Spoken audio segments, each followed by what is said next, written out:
You want the truth? Well, here's the wicked truth. You had Raymond, Right, Big yeah, Play Ray. yeah. You had Deanie. Yeah. You know what I'm saying? I don't know. What, are they still Brian- all on the streets? Brian Mack. Are they Yeah. still? It's funny you say that because it's like everybody don't pretty much touch back down. We still waiting on one. You know what I mean? Okay. But everybody don't pretty much touch back down. They ain't saying who is who and who is what. Right. Shit, we still waiting on one. You know what I mean? Right. But yeah, so yeah, man, it was one of those kind of. That was basically the whole, I would say, killjoy of the ride. You feel me? When the feds came and picked up the label. Right. Because it was like back then, niggas wouldn't touch you. Right. They felt like anything you doing is federal. Yeah. Right. You know what they So they ain't trying to hear. They ain't trying to hear Not it. For real though, you know what I mean? So I'm gonna get into you, Funky, and Big X and all y'all in a minute. What I want to go to next is you used to deal with MC Breed. Yeah. Back in the day. Tell us a little bit, like for people that, because he has passed. Right. What it was like, dealing with a legend like MC Breed back in the day when, it was only a few of us out here in the streets, and you were one of them. Right. Speak on MC Breed to all my Flint followers out there and stuff. Yeah, man. Shout out to Breed, man. Shout out to Flint. You know what I mean? Rest in peace, my love, right there, bro. But yeah, it's like when me and Breed met, man. It was when he first met me, he just endeared me. You feel me? Right. And then, but the first couple of times we went out there, we was basically me with Breed on some our folks, the only folks had the chronic in. Right. Back then. Yep, and he smoked his back loose. You feel me? So the first couple of times we were locking in with him, it was, to get some chronic in their hand. And he was like, yeah, man, your man told me you be doing the music or whatever. Right. And I was like, yeah. And he was like, man, I got a basement full of shit. I don't know how to hook none of it up. Right. I said, for real? He was like, yeah. I said, man, I probably know how to hook all of that shit up. Bree was like, man, you hook that shit up, you can work on your album from over here. Right. That's kind of guy he was. It was over with in 30 minutes. I had that shit hooked up, Wicks. That nigga came downstairs like, what the fuck? I told him, shit, we ready. Right. You know what I mean? But yeah, that was my bro. And it was like it was like right there, we just had a bond and we understood each other, you know what I mean? Mm-hmm. As men on some real nigga shit, you feel me? Mm-hmm. And what we was trying to get done, you know what I mean? Because even when it came to like verses and being in the studio and all of that, he was never like on my line or on my label line about no ticket or none of that. You feel me? Yeah, and then on tracks, he'll be like, let me show you some love. Let me buy a couple of tracks from you. You feel me? That kind of thing. So yeah, that was my bro, man. Don't make them like that no more, though. Oh, they don't. Shout out to Jabri too. I ain't saw Jabri, but we used to be at Breed. That's why I had met Pocket one time. You feel me? Mm-hmm. But cause he was over there at Breed House. It was Pop, Kwame, my nigga Jabri, and all us was down there in the basement kicking. And I was banging beats and we were freestyling that whole thing. You feel me? Well, what was that like, man? You in there with Pac? I mean, at the time he wasn't Pac then, though. But a lot of people he was Tupac, but he wasn't that Tupac guy. Legend. But I'm you feel saying, me? But it was like. Now I respected him as an MC, like we used to be in there really kicking. You feel me? Right. Like really kicking on some hard freestyle. So I respected him as an MC. I was like, man, bruh, dope. You feel me? Right. And then so it's like when I did see him go, I wasn't surprised like he went, but it was like the way it went. You feel me? I was like, all that around his feet ain't, you know what I mean? Right. I never would imagine all that was around his feet, you know what I mean? Absolutely. But it was like, but now on some one-to-one shit though, now bro was dope and bro was cool as hell, you know what I mean? Wow, this is real talk, Ku, tell up, man. Give us get the people out there that don't know, man. Some of the artists that you have worked with, bruh. Because it's pretty much everybody. MC Breed, you know what I'm saying? But name some Get on artists. Mafia.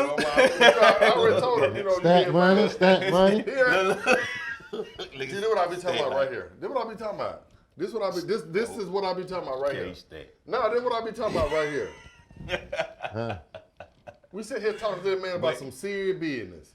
But it's business. You don't have an album out that this man has worked on. What song did he work on your album? Boy, that call out there too legit to stop.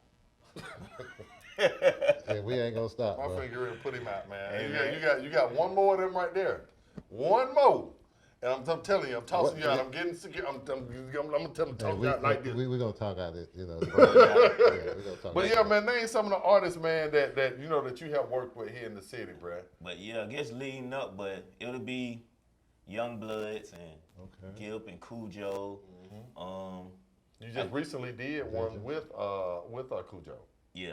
Yeah. Tell us a little bit about that record right there. Well, I got a record on. Well, he actually got the West H&M record, and then he got another record, Ain't Stopping, featuring Erica Page. So I produced those couple of records on them, but it was dope, man, because, you know what I mean, Joe always had been my brother, so to be able to get in there and vibe out, you know what I mean, pound out some new music, man, that was everything, you know what I mean? Now, did y'all, when you did that record, because I love that record, were y'all in the studio actually together, or was it one of them things where you do it, send it, he drop the verse, bring it back, or were y'all in there? No, I mean, it was when he heard the beat, he was like, I want to chew on it. You know what I mean?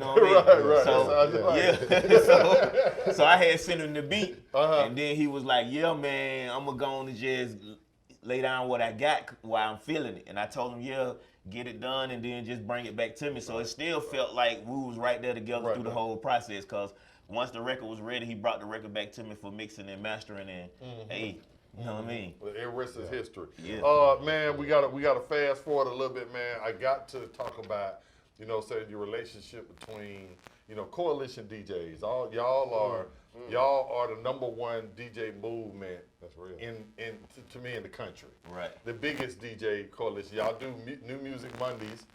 Is it New Music Mondays or is it Wednesdays? New Music Mondays. It's Every Monday for the last 12 years. 12 years, and that's down there at Big Boy Studio from Outkast. At Stankonia. Shout out to Big Boy. You know what? Cool. When y'all are doing this. And Renegade, my dog too. Shout out to Renegade. Yeah. When y'all are doing that New Music Mondays, what exactly are y'all looking for? You know, you got Funky Darryl James, you got you, Big X. Do y'all go into that saying, hey, we looking for a person this age. We looking for a club record. What are y'all looking for when y'all are doing these New Music Mondays? So the artists we actually are listening for good, unique music. Can this be something? And like I explained, so y'all like different. And like I explained to artists when they talking to me about it, this ain't no showcase. Right. This ain't no open mic. Right. You got all the premier DJs, all the premier media. You're going to have over 30 cameras, everybody on their Instagram page. This your chance to put your nuts on the stage and introduce yourself, bro, to the world. Right. Those who you think are the world. Right. You feel me? Because y'all talking about these folk fucking with this right. and they ain't got but 30 likes.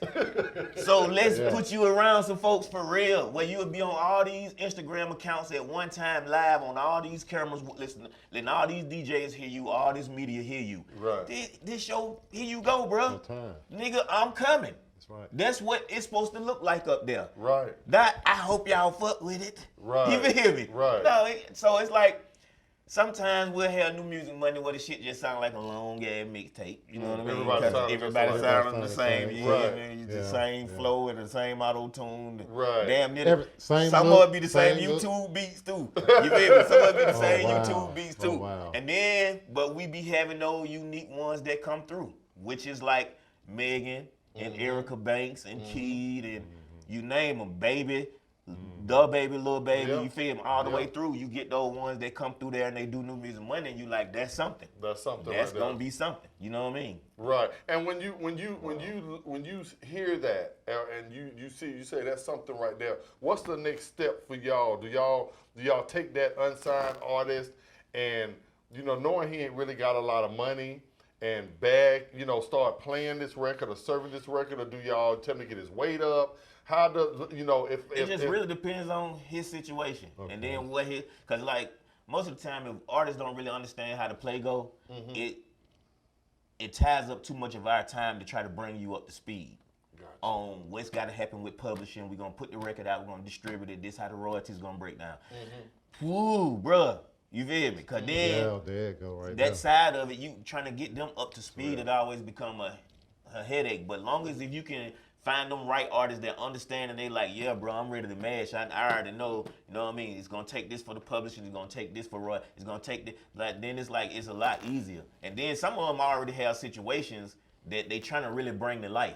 You know what I mean? Gotcha. So a lot of times after they come off stage, if everything went like the way it's supposed to go and they feeling good about the record and it's a record that we heard that we really feeling good about, then usually if they got a situation going, we sit down with them and then start developing a plan and a play to service coalition DJs, because like you said, it's 18 markets, major cities. Right.